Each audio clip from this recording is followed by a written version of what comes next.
Concord Show. And co-host Marine Corps Map, coming to you on Monday and Tuesdays in Studio A, noon to 2 Eastern. And Studio B on Wednesday nights, 10 p.m. to 12 a.m. Eastern, with educational, instructional, information, and situational updates, often with wonderful guests on the current landscape in the U.S. and overseas.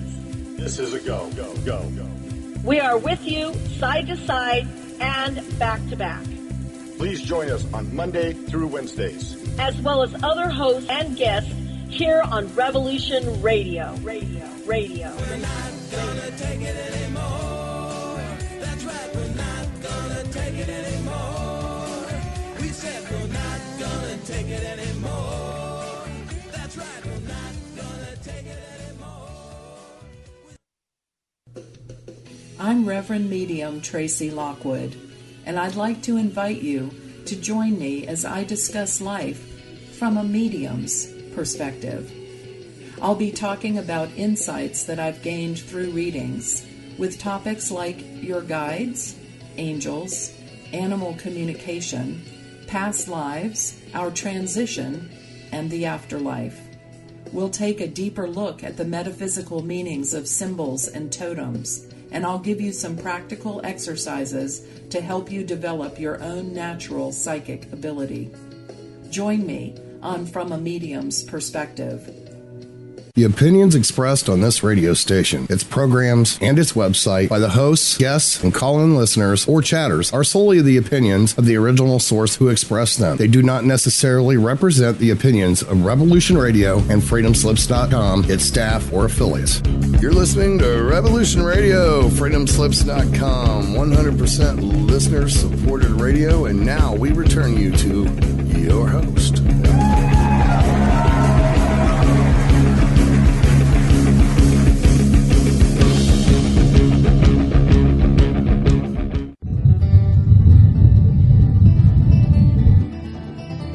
Well, it's time to stumble down the road with host Bridget Lynn Dolgoff and co-host Jenny Vaught as they carry stones, dig holes, and wield their shovels along the way. On Revolution Radio at freedomslips.com. This is not a seated event. As they talk, run, stumble, carry, dig, drag, laugh, fight, sing and pray, dance and kick and scream, and oftentimes fall. Hey, is that a stone or a buffalo chick? Now, here are your hosts for the next 2 hours on Carrying Stones. Hey, are you there? I'm there. I'm back. But Okay, I hold on won't one be second. there. Let me see if I'm on. Hold on a second. Let me contact. We may be on. Okay, hold on a second. Oh, that's not gonna. Hi, you've reached Oak Offices. That's not me. I'm online with you right now, Bridget. Hello? Yeah, and I'm here. This is Matt. Yeah, good. So she's got us. She doesn't know what she's doing, but we're good, Matt. Nice to hear from you again. Yeah. How are things going for you? What's going on? Things are going really good. Just No. Yeah. Hold on a second. I gotta figure this out. What just happened? I don't know. She says, hold on a second. So yeah, she's yeah. I think we're like her second show. So yeah, she's trying to figure things out. So anyway, yeah. So the only reason I care about Bridget because she helped you and Meg make that thing happen. Yeah. Good. So there you are. We can chat. Yeah. Yeah. It is working out of a trailer. The hangar that I'm here in has very poor Wi-Fi, and but they've got all kinds of shit here. This place is huge. Where is it? It's in you can look it up. It's in Tillamook, Oregon, and it's the largest single structure open in a hangar in the world, and it's full of aircraft, old stuff, and it's a museum. And they built it in 42, where they had 6 large blimps, 6 down, Wow. where they could film with big helium pumps here and things like that. It was for war during 1942 when they built it. Yeah. And now it's just a museum. So. Sounds cool. It's just, yeah, and they're doing a big comic convention. And the thing, like we have approximately 3,600 square feet or something like that right now that we're using. Uh-huh. And there's probably about 400 exhibits, 400. It's bigger than Vincent's show. It's probably about the size of the arcade gun shows, the larger ones that I've been to. Yeah. I haven't been to really big ones, but the biggest ones I were in Springfield, and when I was with you, it's about those size with that many people. Be 4,000 people here. Right. Oh, nice. Yeah. 4,000 or 5,000. They're mostly kids, and a lot of them in costumes, carrying their lightsabers and whatever they do. For kids. Oh, sounds like fun. Are you presenting? Are you presenting there? Yeah, I'm going to be doing several talks in martial arts, and I'm on a panel with Clyde Lewis. The real Doctor Strange. Is that what they're building? Yeah, they're trying to. What's going on? And I want you to think about this as a future thing. Is that now that comics have, imaginary heroes, they're looking for real ones. People that have their own stories, and you definitely climbing mountains and skiing at your age, you're the adamant man. I'll tell you. Think about what you'd like to be thought of like as a leader character, because that's what the kids are seeking now. Real time. Well, the book I'm working on is a memoir that's going to blow people's minds, and so I figure there'll be a movie after the memoir. Okay, so embellish and think about it as a comic. I don't need to embellish anything. I don't need to embellish anything. I didn't mean it that way. I meant I'm in. See if we're on now. Hold on one second. Let me see. Let me just connect here, and we'll just see if we're on live, and then we'll go for it. Okay, calling does not accept unidentified calls. If you are a solicitor, please hang up now. To automatically unblock your name and number for this call only and complete the call, press 1. To enter the telephone number you are calling from, press 2. Well, didn't look like the number you are calling does not accept unidentified calls. If you are a solicitor, please hang up now. I'm on a different system, Bridget. Hello? No, we're still on Skype, so she's just, we can chat. Yeah, but she's trying to call my number. I don't know what she's going to do. It's her show, Rick. Yeah, but she can't call my number. I'm not there. It's a... Okay. Yeah. Phone is a landline. But you're not home. No. There. I'm out and about. I mean, yeah. Right. So she can't. She's trying to call my landline. I don't think so. I think she's trying to get us connected to the studio.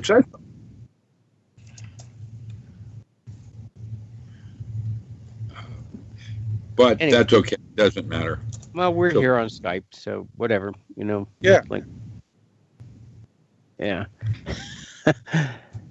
So yeah, I'm pretty far with the next one here.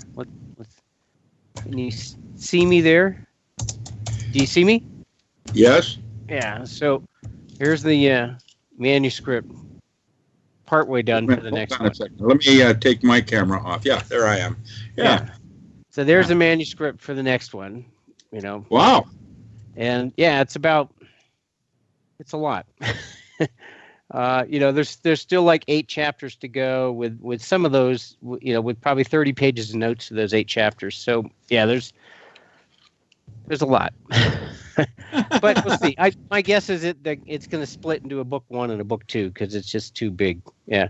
Unless we trim a whole lot out of it. So we'll see. You have it into a coloring book where you leave the pages blank for them to color it in as they read what they're coloring. Yeah. Anyway, okay, hi guys. Sorry about that. Hi guys. All right, so we're up and we're rolling. We're on the show. Sorry about that. I had technical difficulties. It's the first time that I've ever had to do a group. Everybody get on. I'm missing Janie, though, because she was on phone. So we're just going to go it without her. So because I don't want to add any more complications into this show. So I'm your host, Bridget Lynn Dolgoff. Co-host Janie is obviously not on again. Hopefully she'll be on next week. Just had major technical difficulties with, phone people calling in and Skype call in and everything else that was going along with it. So this show is called Carrying Stones. And hold on a second. Let me just make sure we're good. Okay, we're good. Okay, so Carrying Stones and Digging Holes. And we are live, and I'm just trying to get a deep breath to kind of calm down a little bit. All right, so I have two really good guests today. I have Matthew Stien. His books include When Technology Fails and When Disaster Strikes. And if you have any questions or want to contact him or look at all the amazing things that he does, he has a website called WhenTechFails.com. My other guest is Richard Allen Miller. And Richard Allen Miller is a physicist and master herbalist. He has written books including Native Plants and Power Tools. And you can find him and all his amazing shows that he does and everything else on his website, Richard Allen, ALAN, Miller.com, richardallenmiller.com. And anyway, I was thinking about this morning, like when I was going to do this show and some things that I wanted to think about, like, my kind of area is farming and food supplies and creating food supplies in areas where there's like food deserts. My grandfather was a trucker and he, carried produce from coast to coast. And he also was during the Haggard generation. And, a lot of them fought for the rights of farmers. They were renegade truckers that were fighting the system because they could see the incorporation coming in and taking down the farmers. So that kind of led to, I had a family who was all bloodline from, old bloodline that cultivated living things and mostly plants. So I grew up growing food and cultivating living plants for medicine and health and food. And then moved into farm aid and all of those issues, before I was like, or moving into high school. So my thoughts have always been around food security, and the food deserts that we have everywhere. And just kind of a thought, during the Great Depression, 25% of the population, which wasn't a very big population in the United States, grew food. Like, we're talking major food, where you have major crops that you can feed a lot of people. And people during that time frame also grew victory gardens.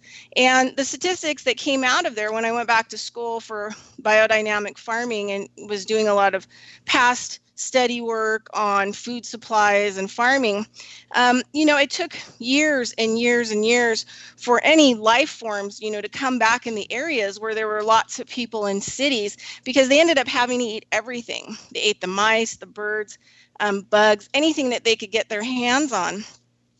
So I always hear people say, well, when things go bad, I'm going to go out and, hunt some deer. Well, probably pretty much everybody else is going to be doing that as well. That's maybe better get a different idea on food prepping. These days, under 1% of our population in the United States are farmers, where they're doing big agriculture that could feed a lot of people. However, majority of those are GMOs, GMO corn, GMO soy, and GMO wheat crops. And those aren't really good crops to actually rely on because they can make you sick in the long term and poison you. You could have liver failure, kidney failure, brain damage, lots of major issues if you were forced to eat every day a poisonous crop, because that's all there was to eat. In the state of Nevada, we don't really have farming here. We have, cattle, meat cows, we have dairy, and we have alfalfa.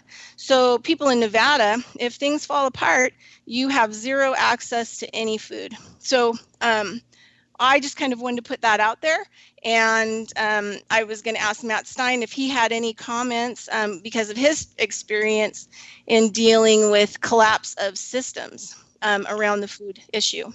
Yeah, when I was a kid, all of the cities in the country had huge warehouses that stored about 30 days worth of critical goods and supplies, including food, in and around each city. And now there's an average of 3 days of goods that are on hand because everything is coordinated by the internet. So what you buy in Safeway on Friday afternoon was still in a truck on Monday morning getting ready to be delivered to some Safeway. So there's really very little resilience in our system now. It's dependent on everything working perfectly, and the chances that it's going to continue working perfectly year after year is pretty slim. When you look at the changing climate and you look at the trends in the world that are causing more and more states to collapse, for example, the Syrian revolution and the Egyptian Arab Springs were really fomented by a period where climate change caused a lot of the people growing in subsistence farms to leave and head for the cities because the climate had changed so much that their small subsistence farms were no longer able to grow food and make food. So they were poverty-stricken, had to abandon their farms and head to the cities. And the crowds of all of those unemployed people with no food and starving caused governments to fall and revolutions to happen. And I think we're going to see more and more of this in the next few years. And it'll be kind of last man standing when you see millions and millions of refugees spreading out across the world, searching for places that they can manage to support their families and eat. And those millions of people storming the borders are going to be very hard for the remaining countries that are still, at least at that point, intact. Right, like Russia, they're growing all organic, biodynamic food, and they're just doing such a great job, actually, in a lot and more than the rest of the U.S. Richard, do you have anything to add about food deserts and our food sovereignty and food security? Yeah, well, where do I begin? Matt and I first met with you talking about sustainable lifeboats and with possible grid down situations. Even I've written one of my workbooks is called "Can You Live Off the Grid for 30 Days?" Matt's point about the just-in-time delivery systems that are going on now in America are so fragile that just a slight hiccup in California or Florida, wherever, is going to disrupt everybody across the country. And when the grid collapses, and it will at some point, because who knows what various countries might do, or a hacker, whatever, just a kid dropping the grid, it's very fragile. And when you're in New York City, 16 flights up, and you have to go to the bathroom, you don't have water to flush, how's that going to work? We don't even talk about herbal pharmacies and the need for just-in-time delivery with medical, with blood thinners, heart medicines, whatever. The United States is completely inequipped at this point to address these kinds of issues. And home security, the different forms of military, including National Guard, are going to have their hands full. And we've had dry runs with Katrina, and on the East Coast right now, the East Coast is going through what I might call a mini ice age. It's changing because the Earth literally has changed in pole shifting and the kinds of environment the Earth is currently going through, a debris trail from Jupiter. It's affecting our weather. Aside from all the rest of the GMO concerns you have, we're going to have some serious other kinds of immediate problems with weather changes and being equipped with heat and light, water. Water is 3 days. Matt had a thing where he said 3 minutes for air, 3 days for water, and 3 weeks for food. And so food is important, but it's down the scale in terms of immediate situations that are going on now, to include pharmacy and where you're going to get your heart medicines and drugs and those kinds of things. So, Bridget, one of the things I wanted to mention was that when the Soviet Union collapsed in the early 1990s, huge numbers of Russian people and people in the Soviet Union supplemented the food they bought with kitchen gardens. And just as during World War II, people had victory gardens. So in America, we've really forgotten that for the most part. So your biodynamic farming and learning those, the ability to grow a lot of food in a small plot of land is really critical to getting through the future period. Now, nobody knows when things are going to totally fall apart, but I think intuitively that when I speak to large crowds of people, intuitively people understand that there's some major collapse somewhere not too far down the road, and there may be some big hiccups along the way between now and that point, and that people really have to be ready for that. And that's where learning how to grow your own food in a small plot of land is so important. I think that Matt's point is extremely important. We complement each other in that regard, because I did a series of workshops in the city of Chattanooga a few years back, just after Matt and I had done the Reno event, which, by the way, should be out in video form shortly for those that would like to have survival information on stoves and useful things like that. Chattanooga today, because of the workshops I did back then, now has producing 40% of the food consumption that they previously had done prior to those workshops. That means that all the restaurants on the Chattanooga River have greenhouses. That means that the center of town has a 200-year-old farm that is a community garden that now is addressing the immediate needs of people bartering on food they might produce. Yeah. So, so the other thing too is, when I go into people's yards or I go to other big properties and I do consulting, I do core food production builds. The number one thing you have to do is you have to start producing the medicine. You have to start producing like I do the biodynamic compost. And I actually have kind of shifted it a little bit so people can use more stuff in their environment instead of having to rely on preparations in order to make that happen. And so you create the compost, which becomes microbial rich and has lots of humus and mycelium in it, so that you can actually start fixing the soil. So it will start to eat that your compost going into your soil using compost tea or compost direct will start to eat the heavy metals and radioactive materials, so that you can actually start building a soil in order to actually grow food. Because a lot of people don't understand, you can put seeds in the ground, but if you don't have nutrient or the right nutrient that's made from nature, those plants may not grow fruit. They may not grow the kind of food that you need. So it's a little bit more complicated than actually, putting seeds in the ground. I mean, always, if you're going to starve to death, please put seeds in the ground. But prepare early in order. The other thing too with food sovereignty that I think is that if other people are running the greenhouses, they're on other people's properties, farms and things like that. We're seeing in, South Africa right now, there's a huge revolt of the original people there who are fighting and killing the white farmers who have been doing big agricultural there.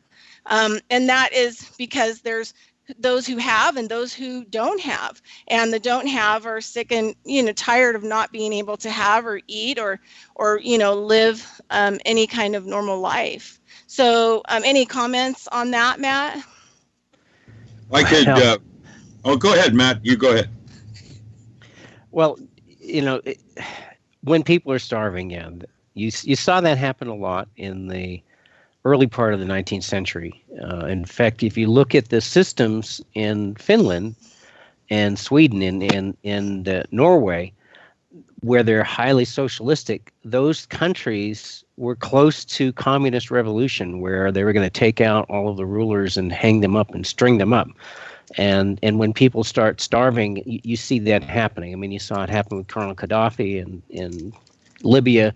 You see it happen in the Sudan. So we're getting into a period where it's like that, and unfortunately, there's no great advice for dealing with that other than being more self-sufficient yourself, being prepared, being able to defend yourself as well, but also open your doors to your neighbors. I mean, crisis tends to bring out both the best and the worst in people.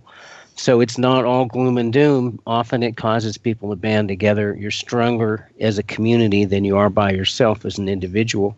You can share tools. You can share defense, and you can share skills and talents. So, that's the better part about tough times, is it does tend to bring people together into communities to work together, because alone they're too easily picked off. I have a interesting story. There was this homeless man in L.A. that was in a median that had roads going 4 directions, and he had a little sign up. And what happened was he was offered the possibility of growing food on this little piece of island in the middle of traffic and going in 4 directions. And today, that's gangsta urban farming. And that man is now no longer homeless. He makes food right there in the middle of downtown LA in traffic. Now, I wouldn't want to eat that food because of the water, the toxicity in the air, but yeah, you got the big picture there. But it is a concept of where he is now no longer unemployed. And instead of begging, he's now growing food in the place that he had a little sign, and they're doing the same thing on the top of every skyscraper in New Jersey. Biodynamics. I have a statement on that.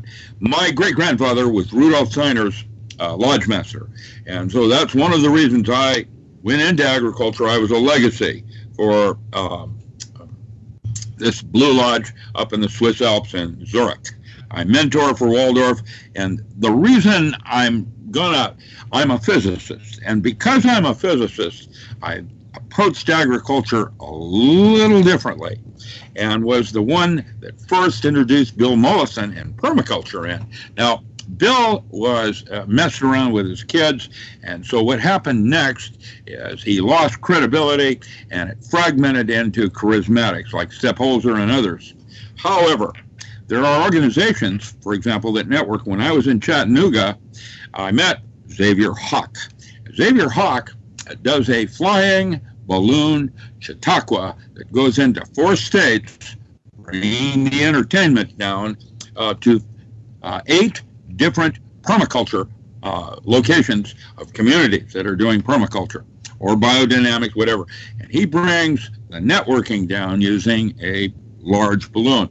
I can give you an intro to Xavier Hawk at some point if you'd like. He's out of it. I think he's either Atlanta or in North Carolina, one of the towns in North Carolina. He's right there in the location, and what he does is brings entertainment in. I think we're going to see the United States not so much fragment into provinces per se like Canada, where we have ideological differences, but it's about habitat. And the farming that I do in Sandpoint, Idaho is quite different than what I did in Chattanooga or what I'm doing down in Arapahoe.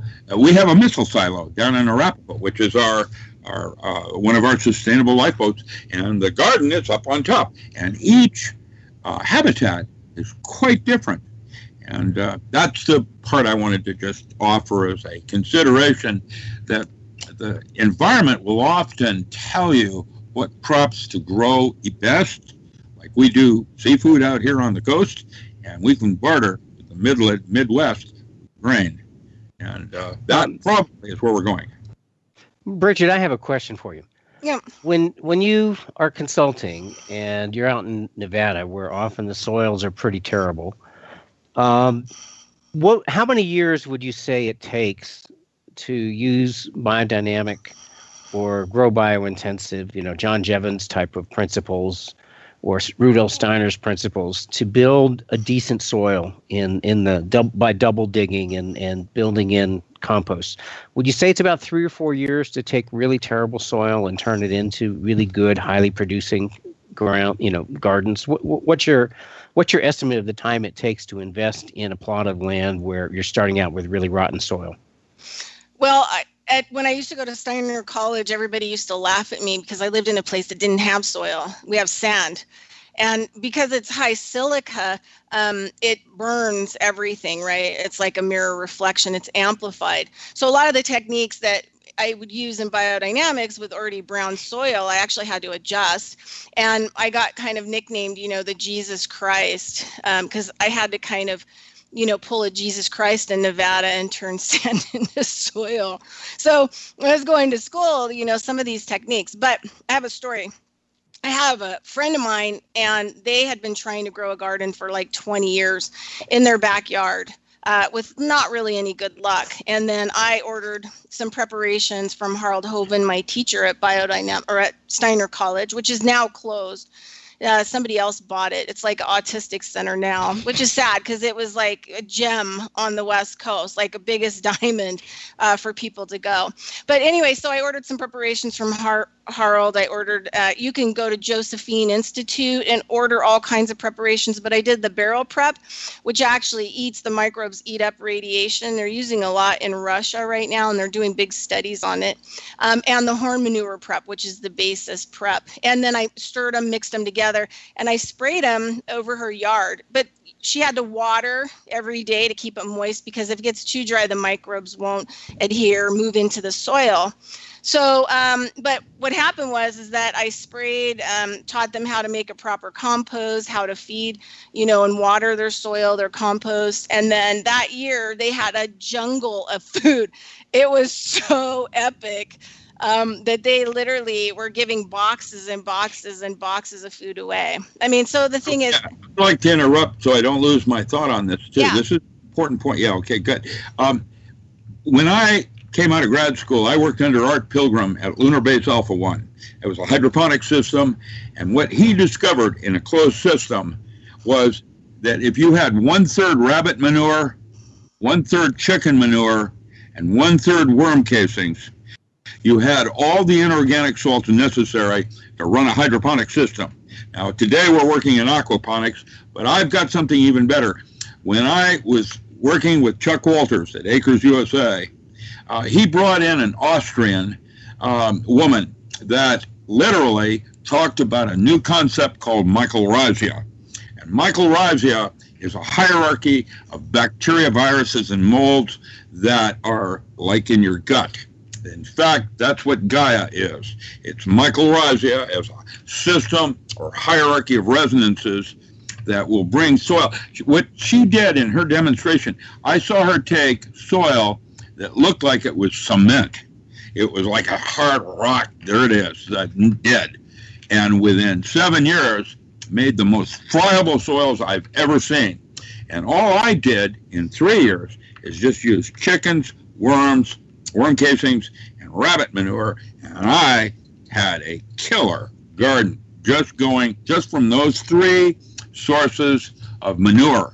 You had cattle manure, horse manure, which is given away free a lot of times at fairgrounds. Often it's not hot enough and will have seed in it. When you inoculate with mushrooms and mycelium and mycorrhizae, something magical happens. Well, soil Richard, right, but you know what the problem is? This is the issue. There's even native tribal people that are reporting now in some of the forests in the backside of British Columbia that there has been so much mycelium in the soil for such a long time, and they're having a drought, that the actual mycelium right now is actually sucking the water out of the trees. So because there's too much of it, and it's like, it's kind of like cockroaches. If there was like a nuclear whatever, mycelium would survive. So now it's actually is a smaller subset before you get to the mycelium part. Yeah. So this is the other thing too, is like you can cultivate. What I do here is I teach people to find whatever there is in their environment to put into their biodynamic structured compost if they can't get preparations. And so we look at a lot of things, like we may put different types of plants that we find in the area, in the forest, I put all kinds of stuff. I found like old wasps' nests, put them in compost, collect plants, deer poop in the area, because when you're dealing with biodynamics, one of the things that I had was really good that my teachers taught me was that you have to build a compost that's a hard drive, that all the information in your area is in that compost, so that compost and all of the microorganisms that break it down now contain a full idea, a full information database on all the pros and cons in the environment. So some of the things I will do is I will go out and collect fresh deer poop and put that into the compost, because the deer have this, they're traveling around the area, they're eating all the different array of types of plants, they know where the water is, they know what the conditions are, they know if it's drought or not drought, and all that information, how far they have to travel for water, how good the plant life is, what they're eating, all that information goes into their poop. And so I look at biodynamic compost these days. I'm kind of moved out into my own new sector. I'm doing a lot of my own work in creating a medicine compost or a hard drive in individual yard or places that once the compost is ready can be applied either by using compost tea, like if you want to do starters or transplants, you can already start applying using compost tea in the water to start giving those plants that you're growing the information of the environment. Because if the plants and seeds are coming from another environment, under biodynamics, it takes 3 seasons for those seeds to actually have an understanding of your environment and how to deal with it. So you need to plant, save the seeds, plant that seed again, save that seed, plant that seed again, and then have a seed that has a DNA, RNA, structure, hard drive structure of your current environment. Then it can actually grow medicine that can actually cure you or help you or help deal with your environment. So by making the compost all the time and pulling a lot of these different things from the environments into it, you can actually give your yard, your environment, and the plants you're eating. And if you have chickens and chickens are eating it, they're getting that information downloaded.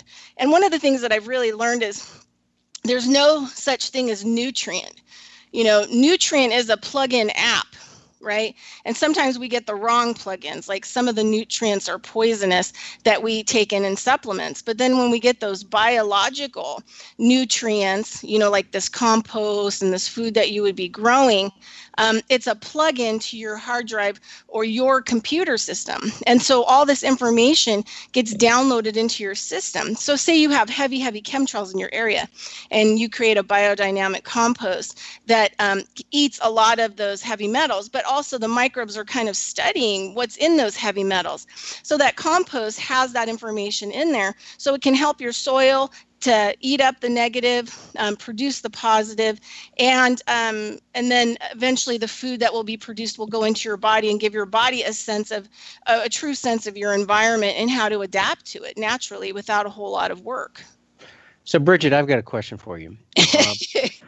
When you turn that garden in the desert, in the sand soils, into like a real high producer in one season, but you did that by bringing in a lot of stuff from out, not just microbes, but organic material, correct? Yeah. For your compost.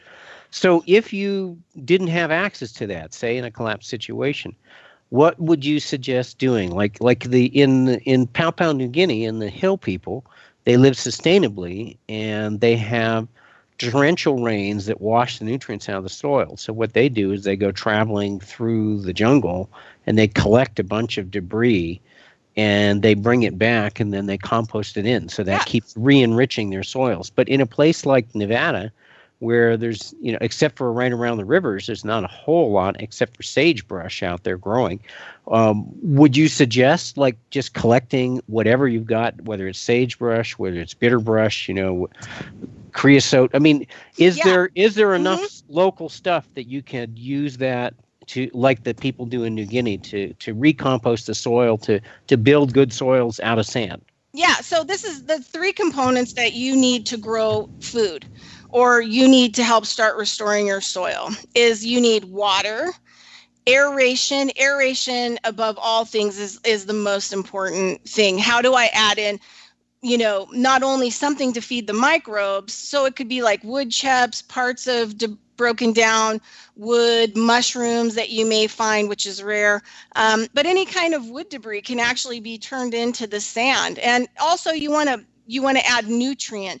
And sometimes nutrient is feeding the microbes so that they can break that material down.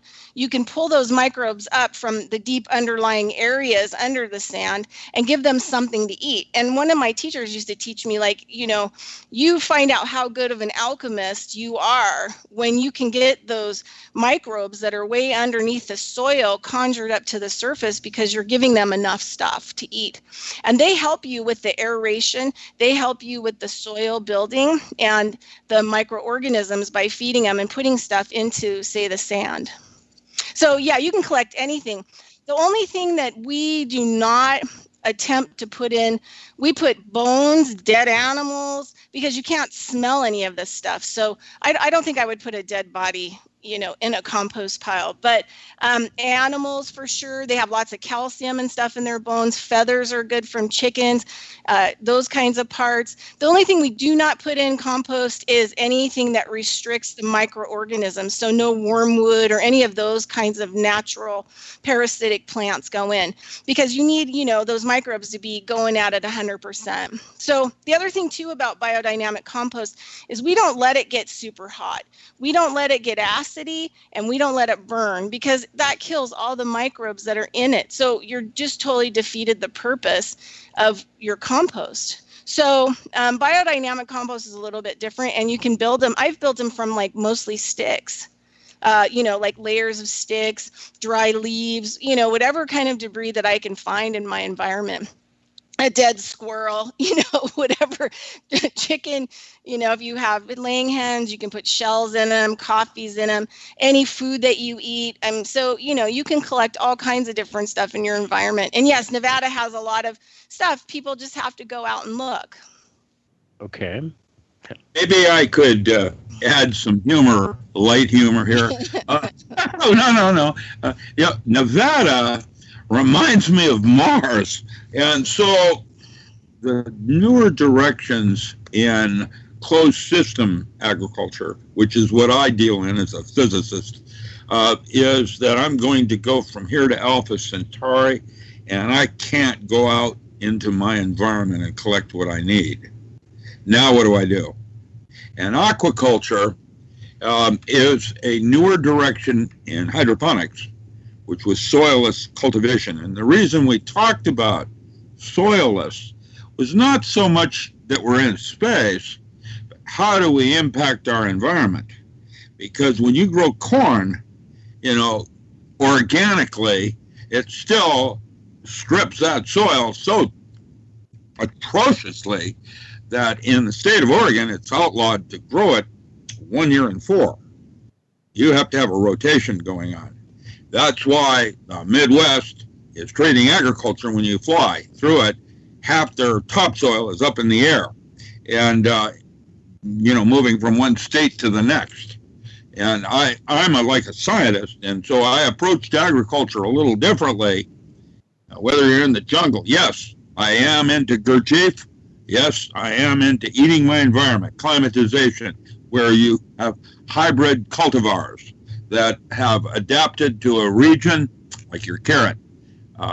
But so when in 1970, it was Art Pilgrim that suggested that if you had chickens, and what they were doing was running around on screens and pooping everywhere, and it would fall through the screen into water, which created chlorella, algae, that the fish ate.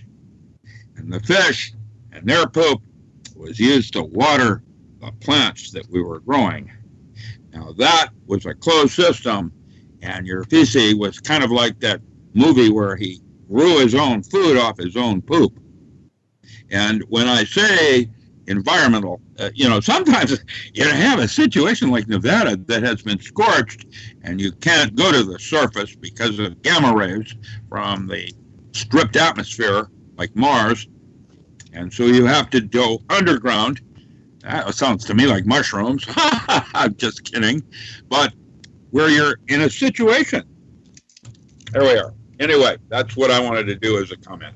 Yeah, so one of the things that I'm like, reason why I really like biodynamics was because it went along with a lot of the shamanism type work that I've done in the past. But the other thing, too, is I realized with having a doctor who did a lot of dark field hematology on me, that my body's a compost in my blood, and my body's constantly breaking down. So if I don't have a relationship with those microorganisms and I become so sterile that I don't have microorganisms, the only way that I'm going to get those microorganisms is from the compost and the soil that I'm making. And whenever we start to separate ourselves from that, that's when the aging, degeneration, the disease, and all these things start to accumulate. And so one of the things I tell people is that there is silent nutrition, sunlight, water, and microorganisms that need to be, whether they go in through your tissue, you're digging in the soil, or you're actually ingesting them because they're still connected to the live plants that you're eating. And so I'm kind of against, sorry, Richard, I'm against aquaponics. And a lot of it has to do with the plastics that are usually involved. And fish have a tendency in farm fish to eat themselves. And then there's cannibalism, which causes a lot of diseases. I mean, mad cow is a cannibalism animal disease. It's how nature kind of works. So I always try to encourage people to try to go the soil avenue in order to create the seeds. And if you can't and you do aquaponics, then you need to be growing some really good biodynamic or compost that you can make into compost tea, and make sure that you're watering your plants with earth soil, types of microorganisms that can go actually into your system, and give them to the plants so that the plants are a representation of almost being grown in the soil. So anyway, hey, Matt, are you there? Yeah, I'm here. Hey, so question, what, out of all the things that you know and understand about all the different collapses and everything else, going around and lecturing all over these prepper conferences, same as Richard, what is the number one thing that keeps you awake at night? What really kind of at this point in time really works your brain? I'd say the likelihood of an EMP over an EMP is electromagnetic pulse. And that's when some country gets their hands on a nuclear device and a missile, and without having to actually kill anybody directly, can end the United States as we know it in a few minutes. And essentially they do that by blowing off a missile somewhere between 10 miles and 500 miles above the surface. And the higher they get it, the larger the impact. And so in other words, that's a nuclear device that blows off up high in the sky. The higher the better as far as the effect. And there doesn't destroy anything directly, but it causes all of the critical electrical systems within the affected area to just instantly fry. So for the United States, that means, say, for instance, Trump's new Secretary of Defense, the defense advisor, John Bolton, he's totally into invading Iran. He's totally into, going after Kim Jong-un in North Korea. So, for example, say he decided that he persuades the military, like, we got to take Kim Jong-un out. And Kim Jong-un says, okay, if you're going to take me out, I'm going to take out the United States. And all he has to do is get one of his missiles and one of his nuclear devices, which he currently has, we know he has them, to blow off over the center of the United States at, say, 200 miles up. And all of a sudden you've got a 3,000-mile, 2,500-mile circle, and all of the complex digital control systems. So everything that runs our factories, everything that runs our sewage treatment, everything that runs the internet, the phone systems, everything that does the cooling systems in the nuclear power plants is fried within the affected zone. Now, will your iPhone work? Probably. Will your car start? Actually, unlike popular misconception, it probably will start, especially if it was not running at the time of the EMP.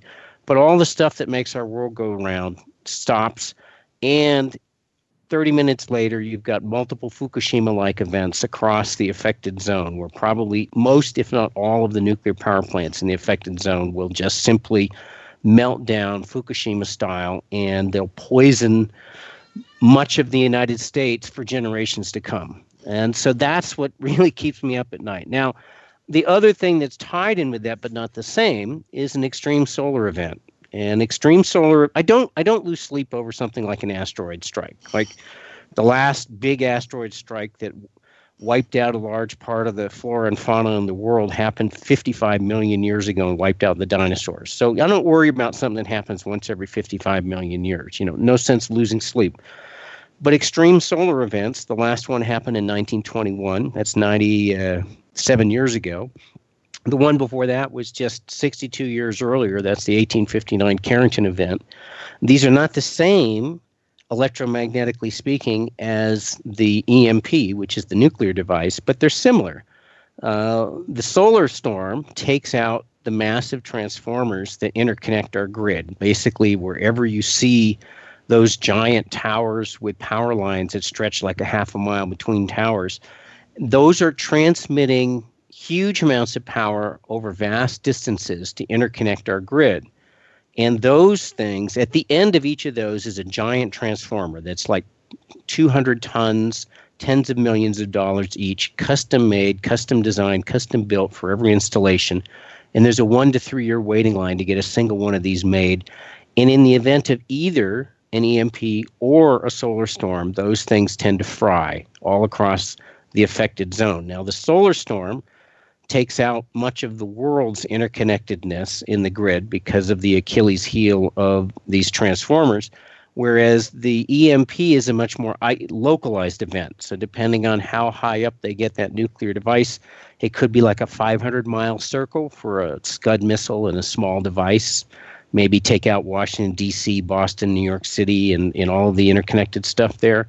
Or if you get something up a couple hundred miles in the air, it basically takes out most of the continental United States. So those are the things and the ensuing potential nuclear meltdowns that really keeps me up at night. Wow. Okay, Richard, same question. What keeps you awake at night? So, the only thing I wanted to say is my time zone right now is at 10:52. What is your time so that I know you're going off at 10:54? No, we're going into commercials, and then we'll be back at the top of the hour. Here's your time moment right this second, please. 10:53. Thank you. We're on the same page. Okay, good. We have a school up in Prospect, charter school, that took over the fish hatchery, and those high school kids now are producing enough protein to feed the entire state of Oregon. That's one single high school. So what keeps you awake at night, Richard? Say what? What keeps you awake at night? What? I'm not copying. What? I said, what keeps you, the question was, what keeps you awake at night that you worry about, what's happening in the world and what may happen? I'm an old man, sweet old man. I'm a nerd, and I have my own garden. And Nick, I have at one point I had 650 free-range chickens, and so what I was doing is getting free mash from all the breweries here by giving them my eggs that I couldn't possibly eat, and I was a little barter. And my chickens loved it, man. When I had that mash from making brew, they came running. Closed system, working locally. Right. So, okay. So I'm going to try and get Janie back on. Janie's pretty interesting. She's my co-host. She actually has built a food forest in her backyard and where she lives. And she's actually been involved with helping to restore the 500-year-old oak trees in her town, small town in Texas. So hopefully we'll be able to get her back on for the next hour. And then is there anything, Matt, that you want to talk about specifically that your mind now is kind of on its wheel and saying, hey, I'd really like to talk about after the hour? Well, there's several things I'd really like to talk. There's a couple of stories that really bring it about. So let's talk about examples of collapse around the world when the Soviet Union collapsed, and the example of Cuba versus North Korea and how well they fared. second one is, what is that, Anastasia, now that they're doing that? Yeah, and let's talk also about, I've got a couple of really great stories about like foraging versus hunting, last day of hunting season, and also what's important when things collapse. I have a good story relating to World War II in Indonesia and a close friend of mine and how they fared during the Japanese occupation. So let's bring all of those up. They're really great anecdotes, and they teach a lot through these are real experiences that places and people in the world have gone through, and you can learn a lot from them. Yeah, no, all spectacular stories. I'm just going to run with this, but Richard, I have most of Richard's books.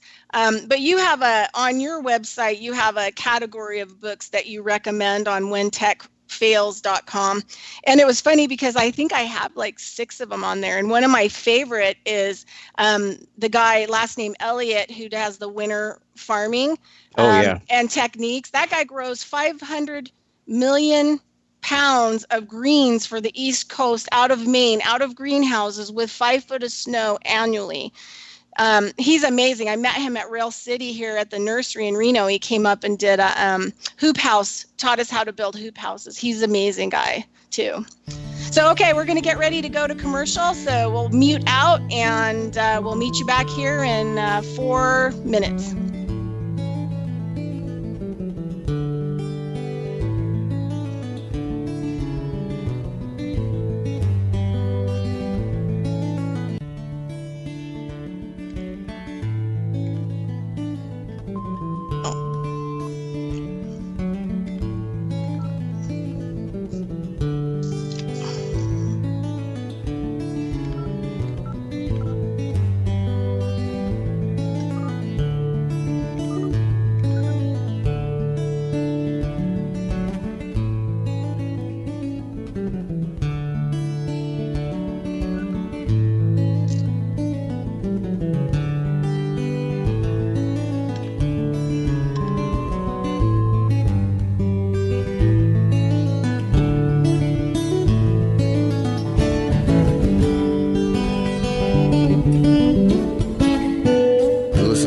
Radio at freedomslips.com, and we'll be right back after this message.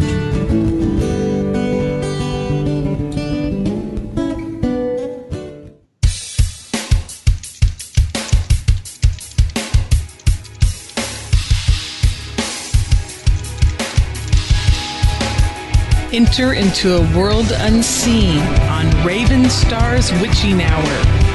You will encounter eclectic topics from the realm of spirit brought into our matrix of truth. With your host, the Solaris Blue Raven. Solaris will bring you an array of unique guests covering topics from ghostly spirits to amazing anomalies, covert technology, UFOs, and shadowy global events. And that's right here at Revolution Radio, freedomslips.com, Saturdays midnight till 2 a.m. Eastern Time. Revolution Radio, where information never sleeps. Let the magic rise. Join me weekdays for my new show, Tell Chris Joe. It's going to be a problem show brought to you live from Kensington. Thursdays, I'm dealing with hot topics, heated debate, what's new around the world, and ring-ins to discuss listeners' problems and offering considered and heartfelt solutions. So join me, Chris Hart, for Tell Chris Joe. Stop what you're doing, grab a cup of tea. I'm coming live from Kensington. Relax. Let me entertain you with a coffee bar online. Listeners' very personal problems. So that's Thursdays, 2 p.m. in the afternoon, Revolution Radio, freedomslips.com. See you there. It's going to be lots of fun.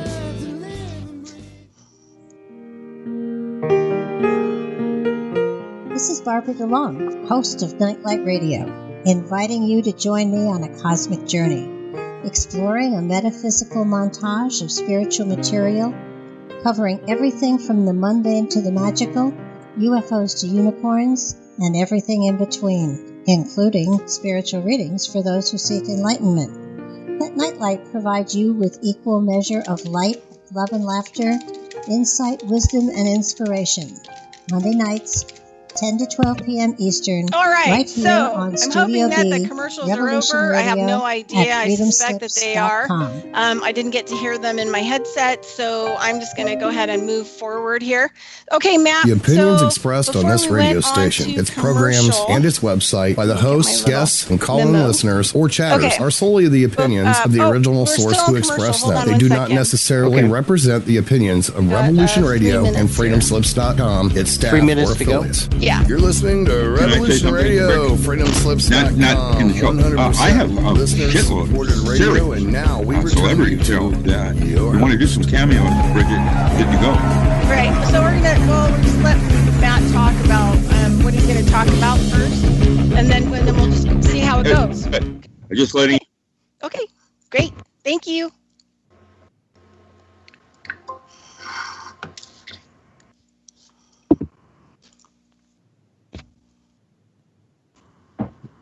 Matt, can we talk? Yeah. Good. Listen, there's world-class people here. I'm just nothing. There's some serious comic thing. This thing is huge, and I just had two martial artists walk in that are world famous. They're not like I love Storm, trying to get him in, but stuff like that here is very cool. If you guys want to take a slightly different direction, feel free. I think what you're doing is important. And so maybe that's what your Bridget's audience needs to hear, though. So, you know, here I am. Use me. Well, to steer the ship during her show, you know, we can make suggestions. And I do texting. We can talk back and forth on text if you want to. I'm right now under the group call with my texting. I'm turning my mic off now.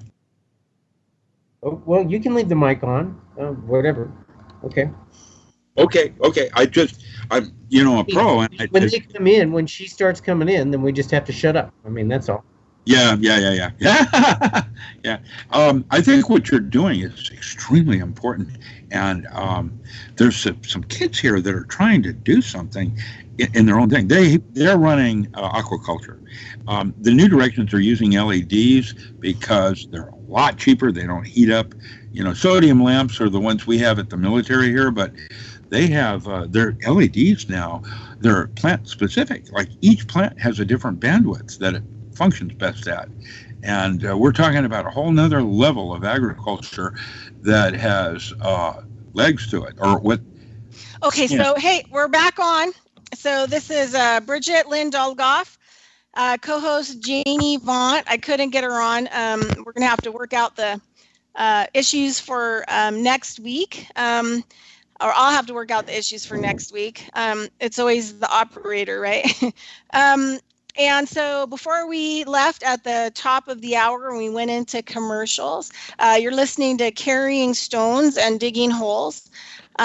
We are live every Saturday at 1 p.m. Eastern, and we are in Studio A on Revolution Radio, and we need funding because we are listener supported. So you can go to our funding page on Revolutionary Radio, freedomslips.com, and go ahead and look up under funding and buy yourself a heirloom seed vault to help support our shows and support the people that are doing the shows and bringing you information that the mainstream is not bringing you.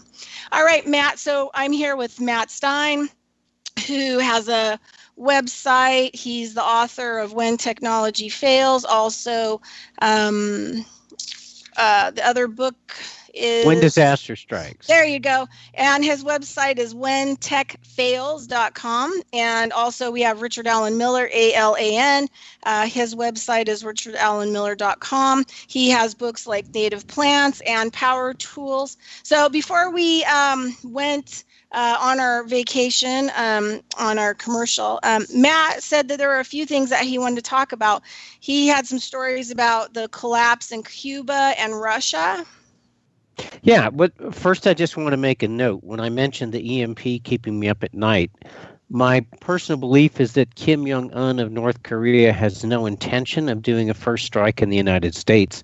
But he's made it clear that to him, he saw what happened to Colonel Gaddafi, who gave up his weapons of mass destructions, and he saw what happened to Saddam Hussein, who also gave them up. So I think it's very clear that in his mind, he believes that so long as he has nuclear weapons, people won't be attacked. But he also has made it clear that he's willing to strike back if attacked. So, and the other thing that worries me on that respect, and I'll be done with this in just a moment, is Pakistan, because Pakistan is now on the verge of being the number 3 nuclear power in the world, having more bombs and missiles than China, in fact. And when I was at MIT in the 1970s, there was a whole bunch of Pakis who had been sent by their government to study physics and nuclear engineering and computer science and rocket science at MIT. So those people, they have they have a lot of top scientists, but also in Pakistan, they're infiltrated in the military and the government at all levels by fundamental Islamists. So the chance is probably, unless we attack North Korea, the chance of us getting an EMP attack is probably more through the back door of some missiles and technology smuggled out of Pakistan that ends up being used against us. So hopefully that never happens. But prepping is like car insurance. None of us buy car insurance and say, wow, I'm insured. I think I want to get in a head-on collision. It's like, no, you don't use that insurance, you win. And prepping the same way. If I live my life and I never get to use some of the cool toys and stored food I have, then I win, right? It's like not cashing in on a head-on collision. That's great. So I hope that never happens. Okay, so now let's look at... But you are prepared. That's correct. That's correct. And so let's, I hope it never happens. I hope I just, finish my life and say, wow, you wasted all that money on that cool stuff. But that's like wasting your money on your car insurance and never getting to cash in on it. You win, right? Yeah. So on to the other stories. Now, in the early 1990s, the Soviet Politburo came in, this isn't Gorbachev days, and they just came in on like Christmas morning and said, that's it. We're pulling the plug. The Soviet Union, as it was, is no more. And when that happened, the collapse had some far-reaching effects. So here's a major world government that just said, we're closing up shop. And they split the union into a bunch of former states. Some of them warred amongst each other and split into more states. But for the most part, people in the Soviet Union didn't starve because it was a communist country when, nobody came in and turned the lights off because you didn't pay your bills. Nobody said you can't ride the bus or the train because the government collapsed. Things kept running. They ran poorly, but they kept going. Nobody turned the water off and the heat off. Now, in countries like the United States, when things fall apart, then, when you don't pay your bills, they turn everything off. They kick you out of your house. They take your house away. You're out on the street, et cetera, et cetera. So what happened, there was 2 countries that totally depended on the Soviet Union for their lifeline to oil, technologies, medicines, pharmaceuticals, chemical fertilizers, pesticides. And those countries were both Cuba and North Korea. And when you look at what happened in those countries after the collapse of the Soviet Union, you see a very radical difference in how those 2 countries treated their populations in a collapse situation.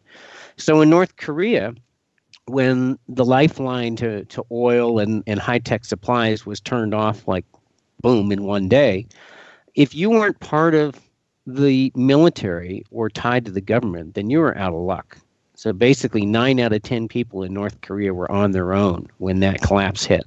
So what happened the next winter was 10 million people died. So those people, if you weren't good at foraging, at going out on the hillside and foraging for food, then you're out of luck because all of the squirrels, all of the rats, all of the mice, all of the bunnies, they all got popped in the pots. And, trees were stripped for bark and grass is pulled up so you could boil the roots and make a sludge out of it. So if you weren't good at doing that kind of stuff, then you were underfed. And when the cold winter came, you probably got sick and there's a good chance you died. And 10 million people did die. Now, Cuba was a much more pleasant climate. For one, it's a tropical climate, so you didn't have to worry about the cold. But in Cuba, the average Cuban lost a third of their calories. The average Cuban dropped 30 pounds in weight in the next few years. And nobody died, nobody starved. They switched from chemical-intensive pharmaceuticals for health to herbal intensive and homeopathic intensive health. So the average Cuban stayed very healthy and probably even healthier on a more limited diet. And they switched from chemical intensive farming methods, and they didn't have oil anymore. There's no oil on in Cuba. So they switched to draft animals and organic agriculture. And so the agriculture thrived. So there's a very big difference between the two countries. And so Cuba is the example of how a country can weather collapse and the people work together with the government and everybody gets by and does all right. So it's kind of like collapse doesn't have to be the 10 million people die in a horrible winter scenario that North Korea saw. Now, here's a couple of other stories that are very important teaching items for what happens in collapse. About 10 years ago, I was on a radio show hosted by a guy in Arizona. And like this show, there was two of the guests, and the other guest has a school that teaches primitive living skills in the harsh climate, desert climate, and backcountry climate of Arizona. And it was probably Cody Lundin. In fact, I'm pretty sure it was Cody Lundin, but I can't swear by it because 10 years ago I didn't know who Cody Lundin was. But he talked about how he'd teach these classes and people would come and they learn how to do everything the Native American way, like no guns, no knives, no fishhooks, no metal. You had to make and forage and hunt for everything, and you had to build it from scratch. Now, he said typically after a week of instruction, groups would split up and they'd go off in the wilderness for 3 days. So they weren't solo for 3 days, but they were in groups. And typically, he said the men and the women would split into different groups. So for the next 3 days, the men would tend to focus on the typical manly things like hunting and fishing and trapping. And the women would focus on the more traditional women things of foraging for edible fruits, nuts, tubers, and berries. And he said almost invariably, come day 3, the women would take pity on the starving men. yeah, everyone loves that one. And they would share some of the bounty that they foraged for, because it turned out that in a harsh climate like Arizona, without having any guns and knives and fishhooks, that hunting and trapping and fishing was a lot more difficult.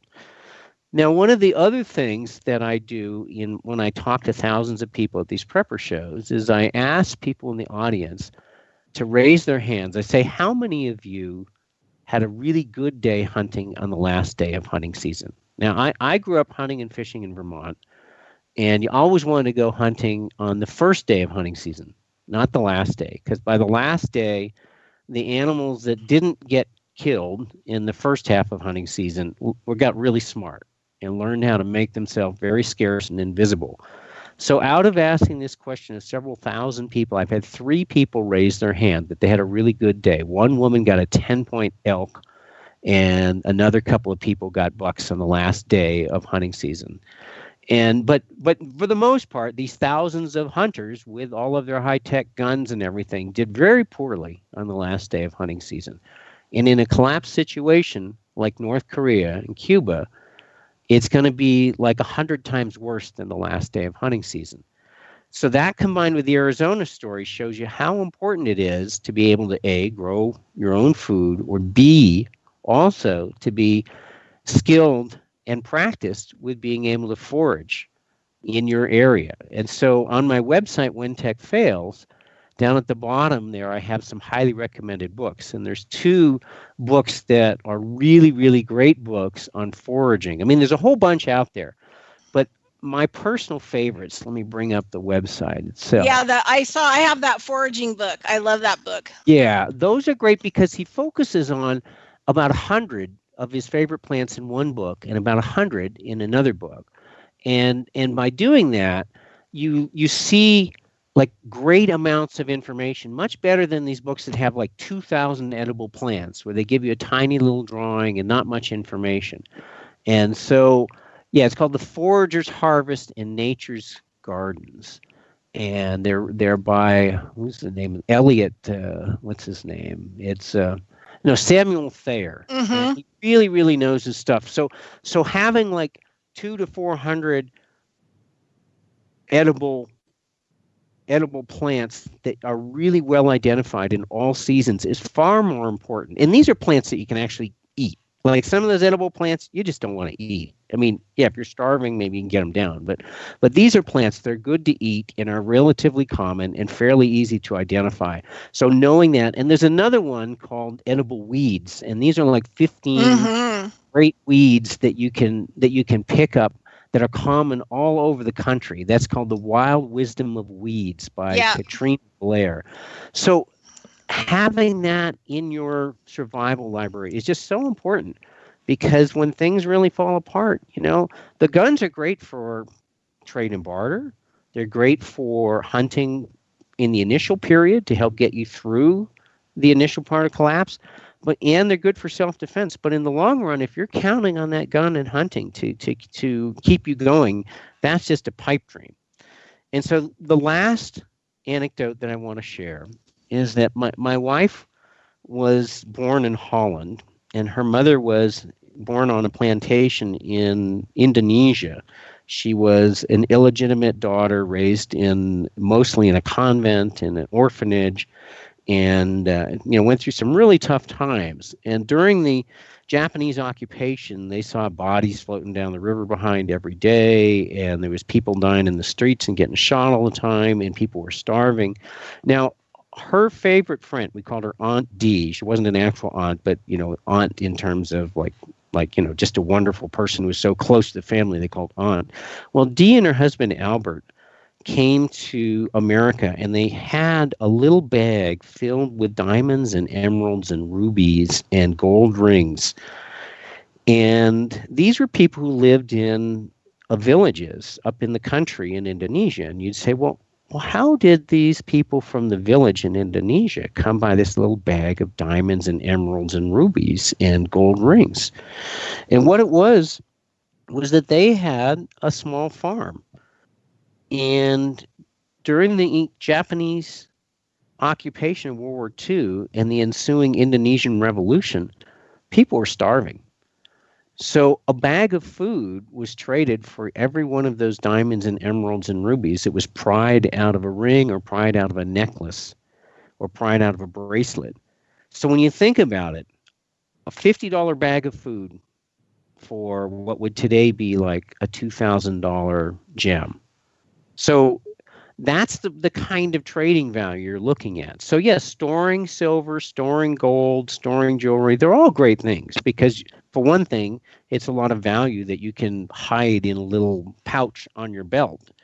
But it's a whole lot cheaper to have the skills and the materials stored up than it is to have a whole bunch of diamonds and emeralds and things that you're going to trade at, something that's worth thousands of dollars today for something that's worth $50 today. You know what I'm saying? Yeah, no, I was reading this article about in the ancient world.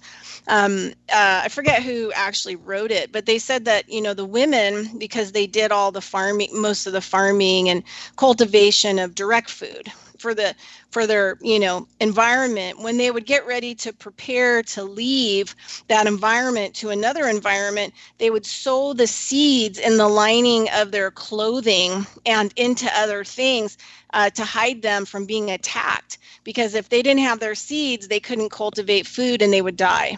And so the seeds were the most important thing that they owned. That makes total sense.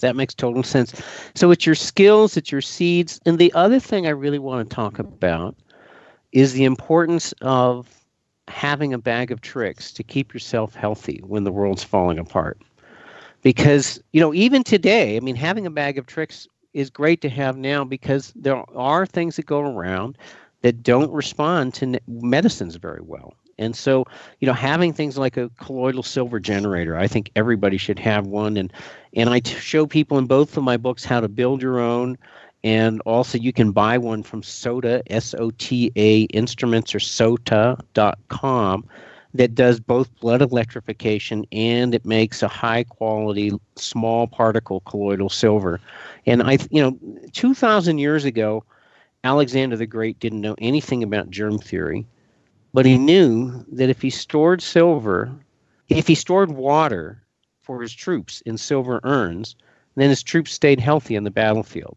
And a soldier that's puking and vomiting and has diarrhea is not good. He's a dead soldier on the battlefield. He's not good for much in battle. So he knew that something happened when you stored water in skin bags and in wooden barrels, that something happened and the water was not good after a few days. Whereas if you stored it in silver, then the water stayed good and his troops stayed healthy. So it turns out that tiny charged silver particles have this almost magical property where they're toxic to all known pathogenic bacteria. And yet, it appears that the same extra thick cellular wall that protects your good bacteria, the probiotic bacteria that you need to digest your food properly, that same extra thick cellular wall that protects those bacteria from your stomach acids also protects those bacteria from the silver. So it appears that the colloidal silvers kill the bad bacteria in your body, but not the good bacteria. I know it sounds too good to be true, but I've seen that in my own personal experience, that taking colloidal silver really helps kill infections and helps solve things.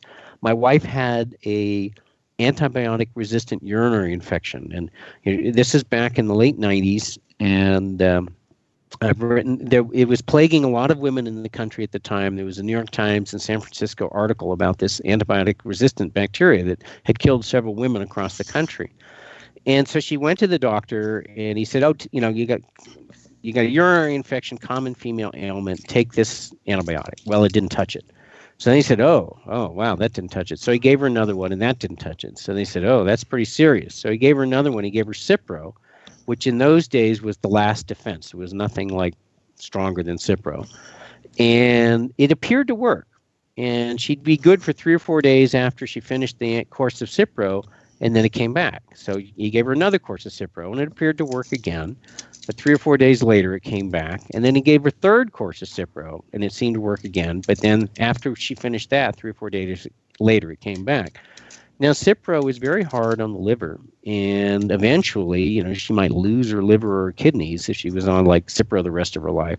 So we thought, hey, we got to do something different. So we started making a quart a day of homemade colloidal silver, and she started taking 15 drops twice a day or 3 times a day of grapefruit seed extract, a broadband antibiotic. Now, I can't say for sure whether it was the silver or the grapefruit seed or the combination, but I can say for sure that the two of them together nailed it. That 3 days later, the infection was gone. We kept everything up for like a week or more, and it never came back. And so having a bag of tricks in your home self-treatment remedy kits is extremely important, because in the first 30 days after a collapse, you're going to find that disease is going to start flying and going like wildfire through the populations. And 30 days later, an awful lot of those people you're worried about are going to be sick and not good for much of anything. Exactly. And within another 2 or 3 weeks, a lot of those people will have passed on. And so there will be a very different world a couple of months down the road from what you see now. And a lot of the people you were worried about simply won't be there anymore. So, hopefully this never happens. Right. I have a medicine bag. I have a lot of different dried medicinal plants and colloidal silver and lots of different things in that. And if I need to bug out, like Matt used to say. But one of the things that we would do is, if you have silver dollars, when I was growing up, they would put it in the raw milk after milking the cow or the goat milk, and they would put a silver dollar into the bottom of the container and just leave the milk out onto the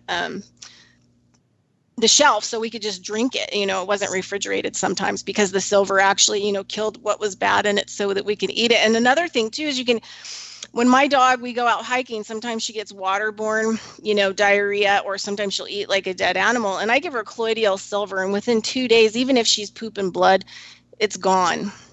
Right. Colloidal silver is rocking. Oh, hey, Richard, are you there? So do you have anything to add? No, it's all good. I believe that I can't prove it. I'm close. The importance of water and its structure and how it may affect everything you believe. You know, the structured water is a placebo. You know, what I'm discovering for myself is that I am only sick when I identify something as being wrong. And I would say not 20%, but 90% of what's happening to me now is what I think is going on. In other words, my imagination is more close to curing my illnesses than any kind of pharmaceutical I might take. Do you have any? Found that medical, for example, today is trying to say one size fits all. Trying to say that at 74 years old, my heart rate is supposed to be 30 or less. 30 beats a minute or less, and I usually run around 50. Oh, we're going to have to give you a med, and I don't want to take medicine. What am I going to do when the grid goes down? I don't have my medicine available to me. Every 4 months, I have to go into my doctor and get a prescription. So I like to work with my mind in trying to see what can happen, and I'm discovering that what water has to do for us is way more than we might realize. And that's what science is now starting to discover in many different aspects of, you know, exclusion zone water, H3O2, that in fullerenes, working with olive oil and how it might fix the fraying in your telomerase. There's new directions in medicine that are so remarkable that some of our environmental problems where man is changing, we're evolving, we're becoming something more. And with that, like the planet, Earth, is rotating differently. Australia is probably, most likely, as I said before, going to become the new equator. And where I live up here in Oregon is going to be further north. And, oh, guess what? It snowed here yesterday where I'm living in Tillamook. I'm residing. I'm here at a conference, and it snowed last night, and it has never snowed in April in Oregon ever. I mean, this is nuts. And the East Coast, New Jersey, is getting hammered, like literally, because the Earth's changing, and or it's going through debris trails of Jupiter, and or there's other things in our solar system that are affecting our sun that we're not aware of yet. I don't know. What I do know is I'm saying that the environment is changing rapidly right now. Is it becoming hotter or colder? Yes. Is it becoming, more drought or more moisture? Yes. Both are true. And so I don't know quite what to think about everything. And I'm trying to become sovereign, where I survive. And that's called IQ. That's the idea of adapting to your environment, becoming a cultivar. Gurdjieff, I like his philosophy, eat your environment. And the environment changing, that's what people started migrating, and then they started farming, domesticating. Matt's concepts of how Russia and Indonesia, how they fared through these changes, is a really interesting and is a lesson to be learned there. Now, what would you think is the correct mental approach we should be doing? Mental approach? Yeah. Yeah. I mean, I'd say one of the things you really need to develop, and it's a tool I teach in both my books called The Pit of the Stomach, is the ability to develop your intuition and your survivor mentality. So it's best to start practicing these skills right now while the world is still working reasonably well, while you can still go to Costco, while you can still tune into CNN and the Weather Channel. Because when things really collapse, then you have to start making some very critical decisions, life and death perhaps for you and your family, without having much information at your fingertips. And so I believe that each and every one of us has an inner compass that's built into our spiritual DNA that gives us a connection to a higher source that can guide us and help us make proper decisions when there's not enough information to run it through the computer in your brain and crunch out a logical, rational, proper decision. And so when you need to access this, when your mind is changing its mind every few seconds. In other words, if your mind says, well, I think I should do this, and then, oh, maybe I should do that, or maybe I should do a third thing, and it's flip-flopping back and forth. So in those situations, that's when it's absolutely critical to access this inner guidance system that can simply make the right decision and guide you in the right direction without having enough information on hand to do it from a rational computer-like process. Yeah, and there's like lots of different ways that you can do that, right? You could do meditation.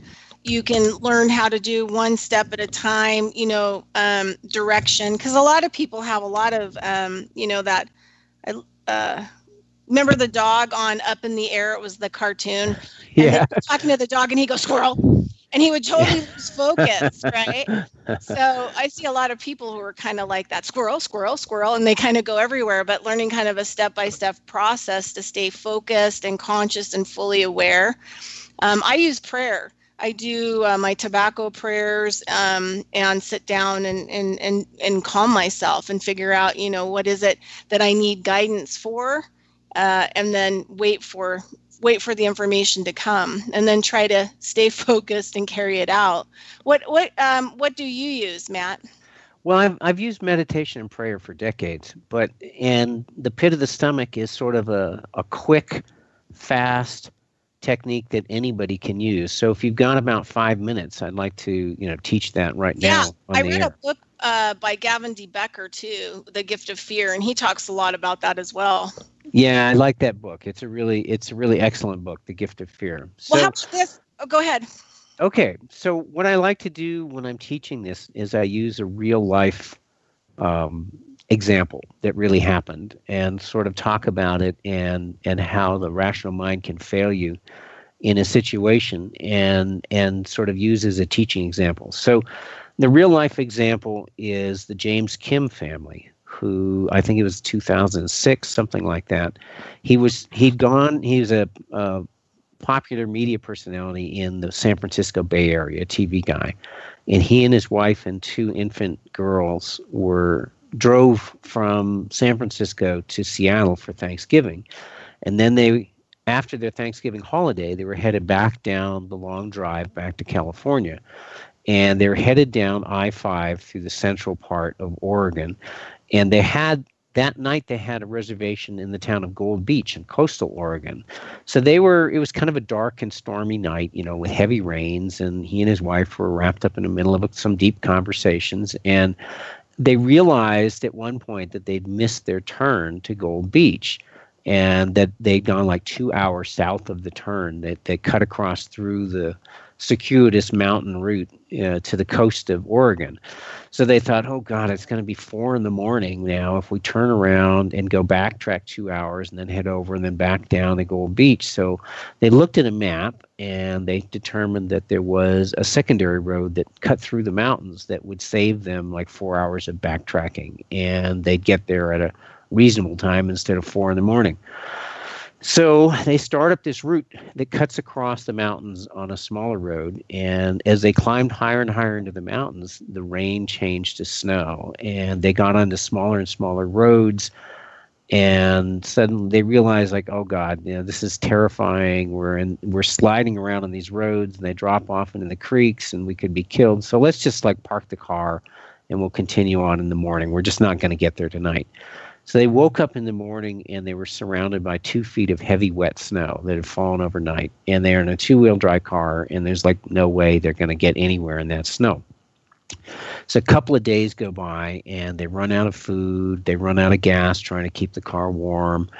They've got melted snow for water is all they got. So he builds a fire, and he takes tires off his car, and he burns them, making black smoke, hoping somebody will see the smoke and come and find him, and nobody comes. So here he is. The kids are starving and hungry and cold, and it's like, oh God, what are we going to do? If we stay here, we could just die here. So He thought, well, I've got to do something. And so the quote rule of survival, and I'm going to tell you there's no real rules of survival, they're guidelines.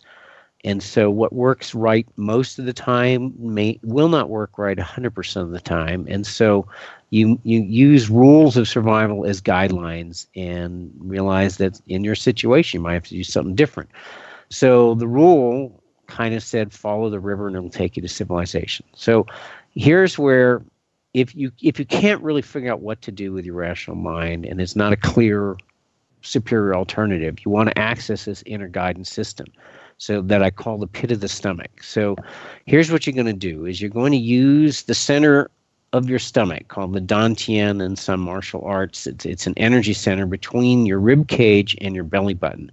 And that's going to be like the needle and the compass. It's going to tell you whether something is a good decision or a bad decision. And now you're going to bypass the thinking linear thought of your normal left brain, and you're going to use the right side of your brain, and you're going to be using pictures and emotions and bypassing linear thought to tell you, figure out what's the proper thing to do. So here, say you decide, like here you're James Kim, you don't really know what to do. So let's say there's three main things you think might be a good idea. One is go down the river. Number two is like I hike up to a ridgetop, and maybe from there I'll see, like if there's a road, maybe you'll see like somebody's wood stove in their fireplace. It's giving off some smoke in the distance. It'll give you some target to head for. And maybe number three is staying put. Maybe staying put is right, though your mind is screaming at you that staying put is the sissy thing to do, that, you know, your wife and kids are going to die, and it hasn't worked so far. 2 days have gone by and it hasn't worked. So is that a good decision? So anyway, so James Kim, what he does now is you offer a little prayer. You ask God, Holy Spirit, Mohammed, Buddha. It doesn't really matter to me what you ask. What matters is what matters to you, what you ask. You know, I don't think God plays favorites of Christians versus Buddhists versus Hindus. I think that everybody can access this totally regardless of their spiritual belief and philosophies. So you pray and you ask for a little help. And then what you're going to do is you're going to close your eyes. You're going to start breathing deeply until you can feel the area between your belly button and your rib cage relaxing. That's the pit of the stomach. So keep breathing deeply till you can quiet the mind. If you're in a serious situation, it might take a while to get rid of all those scary thoughts in your head and quiet the mind till you can feel that relax. Now what you're going to do is avoid linear thought. You're going to do in pictures and emotions. So James Kim now, what he does is picture himself hiking down the river. Just picture himself, no judgments, just picture himself walking down the river. Now he's going to use that pit of the stomach like the needle on a meter to tell him if it's a good idea or not. So if he feels that pit of the stomach when he's making that picture of hiking down the river, if he feels that pit tighten into a knot or a sick, queasy, nauseous feeling, bad choice. He knows it's a bad choice. If he pictures himself hiking down the river and he feels like an expanded feeling, like his heart and his stomach feel very expanded and relaxed, good choice. Okay, so now say he pictured that and he got a bad choice. He thought, whoa, that's not very good. Or maybe he's not sure. Now he can picture the next alternative, like hiking up to the ridge. So again, he does the breathing and the prayer to ask for help. He breathes deeply till he feels that stomach relaxed. He feels the knot in his stomach go away and a nice relaxed feeling, and his thoughts in his head quiet down. Now he pictures himself in his mind, just imagines himself as vividly as possible hiking up to the ridgetop and being on the ridgetop. Now feel that pit of the stomach. Does it feel like a tightened knot? Does it feel nauseous? Bad choice. Does it feel does it feel good? Relaxed choice. That's good choice. Now maybe after that, then he quiets himself again. He breathes again till he's relaxed, and he pictures number 3, like staying in the car. Does he feel a tightened knot? Does he feel a nauseous feeling? Bad choice. Does he feel a good expanded feeling? Good choice. So here's what happened to James Kim. He went down the river. He got cold. He was wet. He was in tennis shoes and jeans. He didn't have like warm clothing, backcountry clothing. He spent a couple of nights out. He was found 2 days later, face down, dead on the side of the creek. Very tragic. What happened to the wife and kids? Well, when James Kim didn't show up in Gold Beach like he was supposed to, and didn't check in with his father got really worried about him, and he started calling the authorities and searching. And they searched for a day, and they couldn't find him anywhere along the route he was supposed to be on. So eventually he got a hold of some phone people. And they tracked pings off of cell phone towers and found that he was 100 miles south of where he was supposed to be. It was the last ping on the cell phone tower. So then they sent people out. Somebody found the tracks in the snow. They tracked them to the car. The wife and kids were rescued. They were brought to the hospital. They were a little hypothermic. They were cold. They were hungry. But, they were okay. They were released shortly afterwards, and they were okay. Of course, it's tragic because their dad was died. Now, James Kim, it turned out, was only a half a mile away from a hunting lodge on the river that he could have broken into and gotten some warm clothing and some food and continued on his way. So he very nearly made it by going down the river. And had he known he was a half mile away, then maybe he wouldn't have laid down and gone to sleep and never woken up on the side of that river. But, we won't know the answer to that. So, this could be the most important thing that I've talked about and taught you today. This and the other teaching anecdotes really give you an idea of what's important and how staying calm and making a proper decision when you're in a crisis situation and it's your life or death and you don't know what to do. Very important. Now, I first used the pit of the stomach exercise. I didn't call it that, but I was struggling back in 1978 when I was graduating from college. I had 3 top choices in my job offers. One at Hewlett-Packard in Palo Alto, one at Hughes Aircraft down in LA, which was very exciting and very cool, working on research satellites and space satellites in the Carter years, and one at Storage Technologies outside of Boulder, Colorado. And they were all very interesting offers, but the least exciting and interesting of them all was the HP offer, though there was other good things about HP. But I had troubles deciding. So I did this praying and meditating on it and feeling in the stomach, and it made it extremely clear I had to take the job in Palo Alto, which was the bottom one on my list of top 3. And little did I know that my future wife worked in the building across the street from me, and her father worked in the building next to me. And my path was totally tied up with that, and that's why I had to take the job in Palo Alto, even though it was the least favorite of my top 3 jobs. But I didn't know that, but the inner compass knew that and directed me very clearly to take that choice. Great stories. Great stories. So I think I met you guys, in 2012? Both of you guys were doing a survivalist workshops here in Reno. You did 3 lectures at bookstores, and then you did a weekend at the River School. Was that 2012? Yeah, that was, I think, October of 2012. Yeah. And that, yes, I remember that very clearly because I had to miss the second day of the workshop because my wife went in, didn't sleep all night that Saturday night. She was in intense pain and agony and went into the ER the next day. And we knew something was wrong, but we didn't know what. And we asked them the blood work and a full CT scan, do you think it's cancer? We were worried about that. And they said, no cancer indicators. I don't think so. Well, it turned out it was a cancer that was not easy to identify unless you're an oncologist, and they killed her a year later. But so it was kind of the beginning of the end of a long, painful 14 months before my wife passed away. But that's when we met. That's correct. Yeah. So, Richard is I guess at the point where they're finishing up editing all of the footage. It was all filmed, everything at the River School, and he's going to be putting those out. I guess, Richard, are you going to be putting those on your website? Hopefully. Yeah. Terry Hitt is the one doing that project.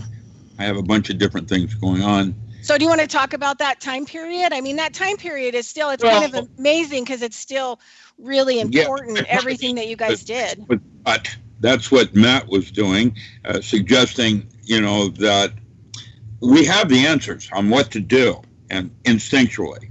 The problem is we've been educated to the point where we have logic and other kinds of things going on in our mindset that disrupt the dialogue of what you should do next. And that was one of the protocols I trained SEALs on. Navy SEALs were to work with instinct that, I wouldn't have seen it if I hadn't have believed it. The upper mind, the brain that we associate, that's there to make all your beliefs true. And if you think you're going to get shot, well, you can count on it. So how do you reach down and talk to a future timeline, one that is trying to give you synchronicity? Is one direction. You know, you have 6 things in front of you and one leaps out. That's important. Earth being saving the Earth. There it is. That's a future timeline talking to the moment. And if you are capable of integrating that, it changes the past. It's an unusual concept, like an hourglass. It's a closed system, and you have the moment, you know, this moment. And how do you access what the right thing to do is, which way to go? Flip a coin in the air, let it be the gifts of the gods. That's instinct. That's your enteric nervous system. That's being able to, what Matt called me, that's when how to think with the gut, how to work with instinct, because instinct is outside space-time.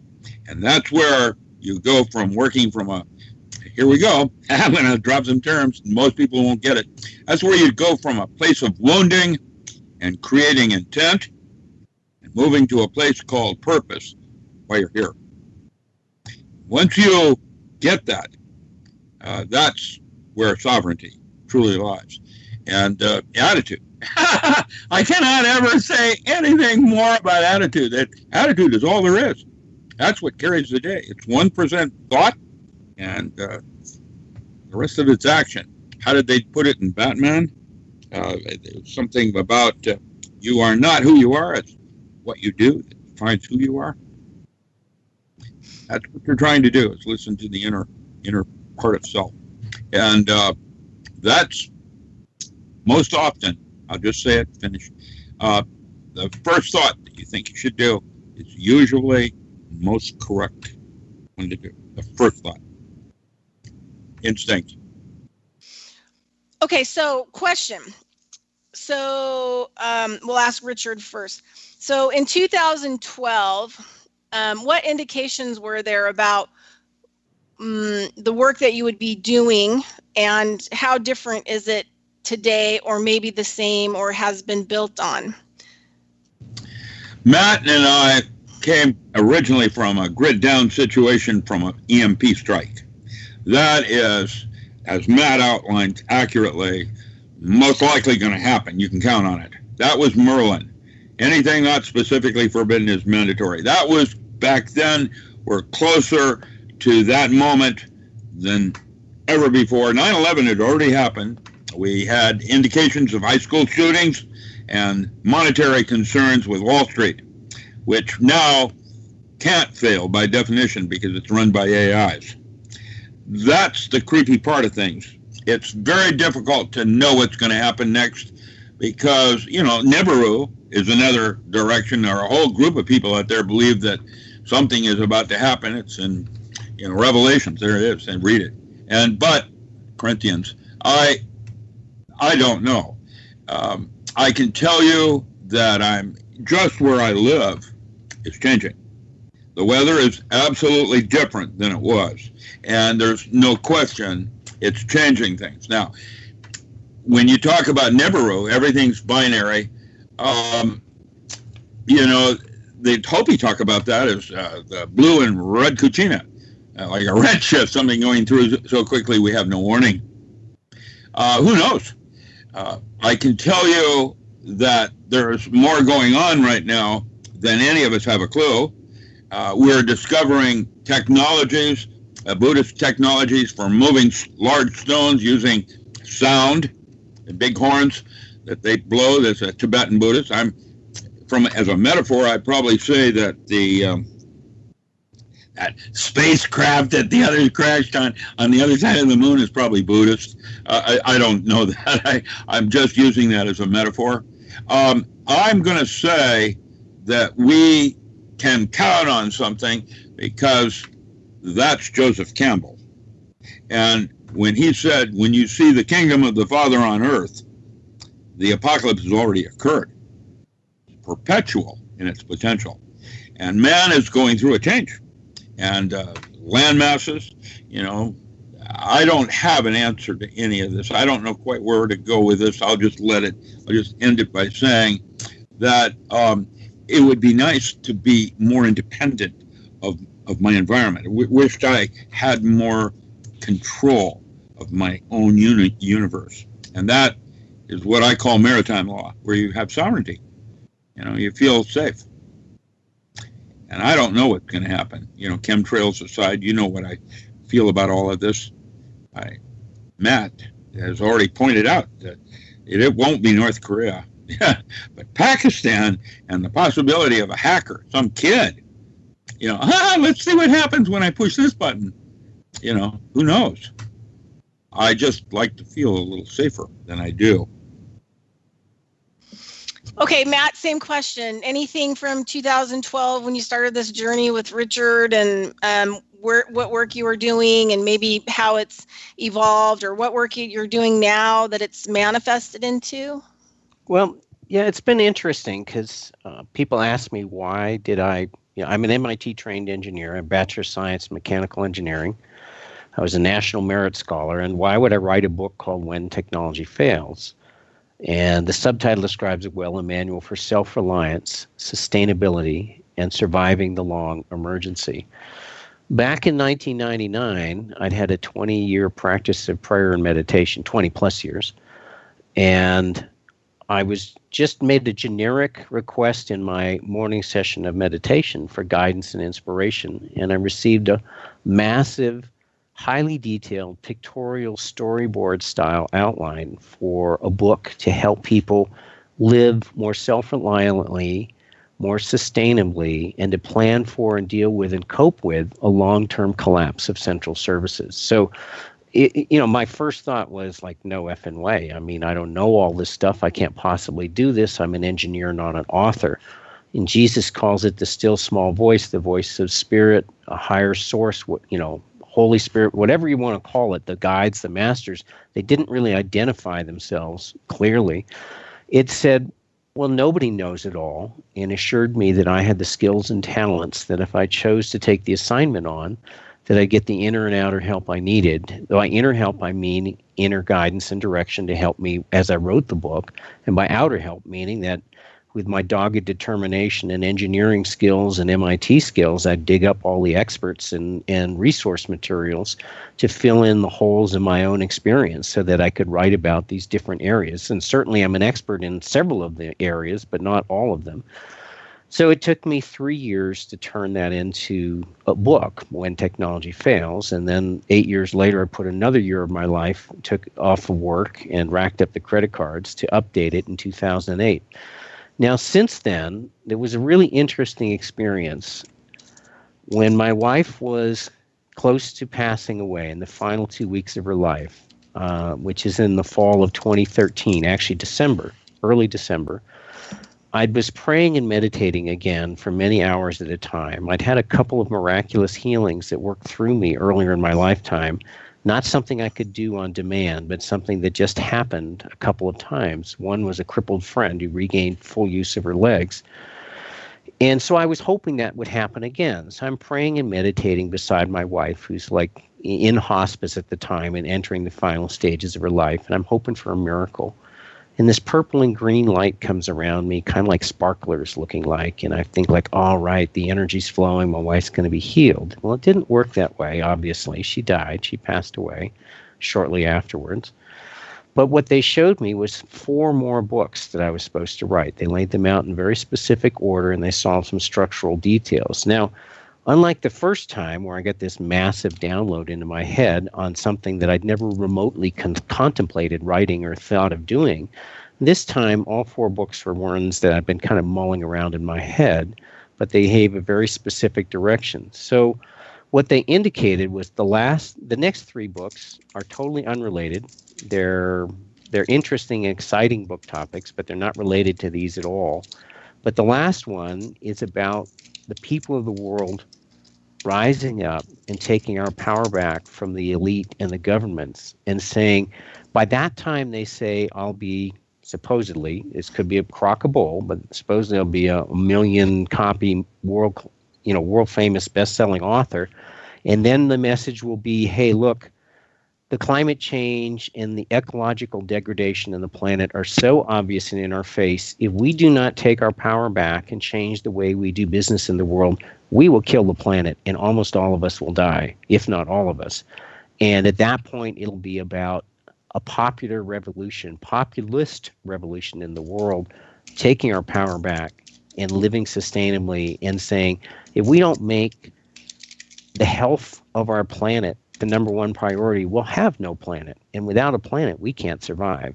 So that was what the higher powers showed me in December of 2013. And it's consistent with what they showed me in Thanksgiving of 1997 when they downloaded the first book project. So I think we're still headed on course like a speeding train headed for the cliff.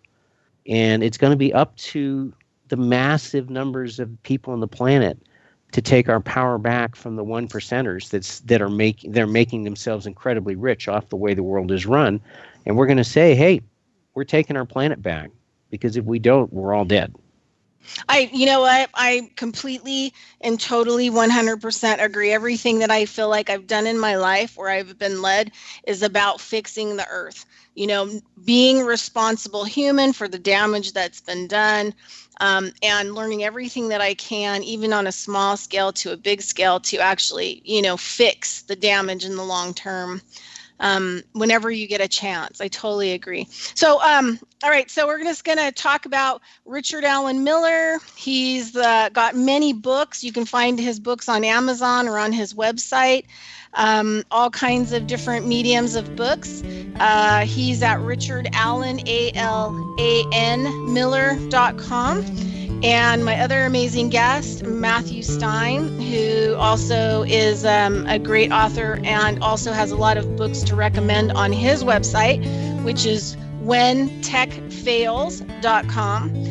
And also my co-host, Janie Vaughn, who didn't make it on. Please go find her on Facebook. She has a Facebook page called Bloomed Where You're Planted, and she's putting everything on there that she does with her backyard food forest and harvesting water and all restoring trees and all the other amazing work that she does. And you can find this radio show on Revolution Radio's webpage. We are Saturday at 1 p.m. Pacific or Eastern Standard Time. And please go to our funding page and get those heirloom seeds off of our funding page to support all of the hosts and our station. You can reach me on Facebook, Bridget Lynn Dolgoff. You can also go to my website, COE-LLC.com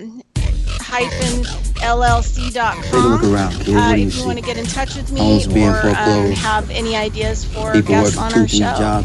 So anyway, guys, I really want to thank you for just such an amazing great ideas show. And principles. They've all been ruined at the banks. Open your eyes to banks that are robbing you. You know who my favorite president was? Oh, Thomas Jefferson. Because he saw all of this coming and tried to stop it. He fought the banks. JFK too, and they killed him for it. The banking institution is more dangerous than an army, he said. He also said that every generation needs a revolution, Jimmy. The American dream is just that, just a dream. War is a continuation of politics, only by other means. Politics is a continuation of economics by other means. This is our bank. This is our war. And this is our plan of attack. Banks have become an essential threat to our democracy. So consider this justice. Thank you for listening to Revolution Radio, freedomslips.com, the #1 listener-supported radio station on the internet. Please help support this station so this battle can continue forward. Revolution Radio!